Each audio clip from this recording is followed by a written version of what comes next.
Ya, pemirsa TV One, saya yakin kita semua sepaham bahwa pesantren itu belum tentu menjadi sarang teroris, ya? Betul ya? Apalagi di sini ada teroris? Nggak ada, adanya tetoris. Ya, tapi ini adalah sebuah tulisan yang sering kita baca baik itu di media internet ataupun di surat-surat kabar, dan memang ada indikasi ke arah sana. Ini menurut keterangan orang-orang yang memang berwenang dalam bidang hukum. Kalau saya nggak paham, ya, tentunya negara ini kan ada badan intelijennya, ya, ada petugas kepolisiannya juga yang menyelidiki. Takutnya menurut mereka, ya, bahwa pesantren ini disusupi, ya, dengan teroris, memberikan paham-paham pemikiran radikal sehingga akhirnya muncullah anak-anak muda yang mau menjadi martir, mau menjadi jihad, meledakkan dirinya dan lain sebagainya. Ya, baik, kita akan bahas nanti lebih dalam dengan Ustadz, ya. Ustadz bisa menanggapi ini, apalagi kita tahu pesantren ini seperti dikatakan Gus Dur tadi, justru ini penting, harus diperhatikan karena nanti akan membawa hijrah bagi bangsa ini, ya. Nah, sekarang saya akan mengajak Anda, pemirsa TV One, untuk menyaksikan, ya, ini sebuah perbincangan yang dilakukan oleh TV One, ya, melalui rekan saya, Tina Talisa, dengan perwakilan khusus Amerika Serikat untuk komunitas Muslim Indonesia, yaitu Mrs. Farah Anwar Pandit. Kita saksikan bersama-sama. Hari Rabu siang, perwakilan khusus Departemen Luar Negeri Amerika Serikat, Farah Anwar Pandit, mengunjungi Masjid Istiqlal di Jakarta.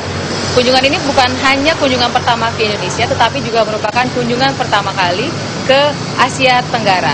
Dalam kunjungannya, ia sempat melihat beduk besar. Beduk ini adalah beduk terbesar di Indonesia yang diberikan oleh mantan Presiden Soeharto. Kemudian setelah melihat beduk, Special Representative atau perwakilan khusus melihat juga bagaimana aktivitas pengajian ibu-ibu yang dilakukan setiap hari Rabu dan hari Minggu di Masjid Istiqlal. Ia pun sempat berinteraksi dengan ustazah yang memimpin pelatihan bagi para ibu yang kemudian nanti akan mengajarkan kepada majelis taklim di daerah masing-masing. Dalam kesempatan ini juga bisa melihat secara lebih jelas bagaimana Monas dari Masjid Istiqlal. So you were appointed to be special representative to Muslim communities. Yes. In June. Yes. So how do you see your new assignment being a special representative to Muslim? You know, this is the first time in our nation's history that we have an office at the Department of State that is for engagement with Muslim communities. And Secretary Clinton has made it very clear that she wants to develop an opportunity with our embassies to develop more partnerships with Muslim communities around the world. So my office, I was sworn in September, and we are really working hard to work with our embassies around the world, whether or not it's a community that is a Muslim majority community or it's a community of Muslim minorities, that we are doing as much as we can to build partnerships based on common interests, built upon the foundation that the President laid out in Cairo of mutual interest and mutual respect. Indonesia is the most populous Muslim in the world. So how do you see the life of Muslim here in Indonesia? You know, it is a very important country for many, many reasons. It represents the diversity of Islam here in Indonesia. And as Secretary Clinton said, Indonesia is an example of how democracy, pluralism and women's rights can work together. How do people in the U.S. think about Islam?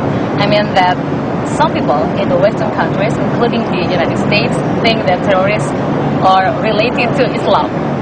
So what is your opinion about it? As I said, Muslims have been part of our country for hundreds of years. Islam is not new to America. And I think the vast majority of Americans understand that those people who would use Islam in the name of politics or policy, violent extremism, do not represent Islam. The vast majority of Muslims in America, Americans understand that, and Muslim Americans have worked very hard with non-Muslim Americans to actually bridge the education levels. And so that is an ongoing component of what we're trying to do.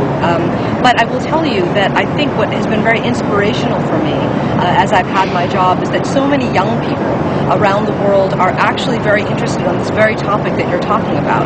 How can they show a different face of Islam that is, in fact, the mainstream, the real, that pushes away violent extremism from anything to do with Islam. We are very excited, people here in Indonesia, to know that President Barack Obama, who will visit Indonesia next year, hopefully with the First Lady and also with their two beautiful daughters, Malia and Shasha. Will it be possible for Indonesian people to see the President and the family visit the mosque during his visit in Indonesia? The President has talked about his very fond memories of Indonesia. I am not privy to his schedule, nor do I know what his plan is for when he comes here, but I know it will be a good visit. Kunjungan diakhiri dengan melihat gereja katedral dari arah Masjid Istiqlal yang memang letaknya berseberangan dengan masjid terbesar di Asia Tenggara ini. Dari Jakarta, tim liputan TV One mengabarkan.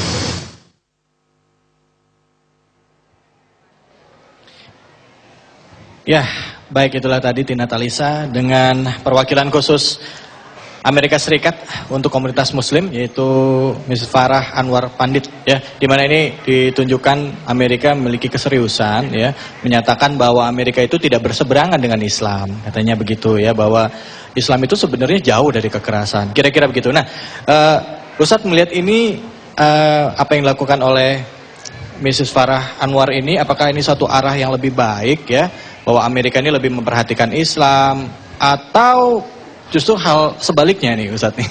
Dan juga bagaimana juga dengan pesantren yang disusupi dengan teroris? Silakan Ustadz. Baik ya, kalau memang mau menjalin hubungan baik, saya pikir umat Islam itu memang terbuka menjalin dengan siapapun. Betul apa betul? Tapi memang nanti kembali kepada innamal a'malu binniyat. Sesuatu itu tergantung niatnya. Kalau orang Indonesia memang dari dulu Muslimnya tuh toleran. Iya. Dan memang juga damai. Ya. Kalau kemudian belakangan ada isu-isu seperti itu adalah merupakan bagian dari taswih suratil Islam. Ya. Pemberian citra yang buruk terhadap Islam itu sendiri. Nah. Makanya kalau kita lihat, ya masyarakat Muslim, ya dengan kemudian dengan rasa sabar memberikan kebebasan buat saudara-saudaranya untuk menunaikan kewajiban dan ritual agamanya menurut kepercayaannya masing-masing. Betul. Di dan Indonesia kita juga, ya? Nabi SAW tidak menganjurkan supaya kita merusak sawami' wal bi'a, gereja-gereja, ya, kanisa, atau mungkin tempat-tempat ibadahnya orang Yahudi. Kita memang di dalam Al-Quran sendiri ya disebutkan untuk tidak melakukan hal itu. Dan kalau kemudian kemarin kita terjadi seperti itu, kalau saya melihat ini adalah bagian dari usaha pemberian citra buruk terhadap Islam. Mudah-mudahan saat Miss Farah tadi datang, dia akan betul-betul melihat bahwa memang Islam itu damai, sedamai Indonesiaku. Kita akan lanjutkan lagi Ustadz, ya, jangan kemana-mana, tetap di Damai Indonesiaku.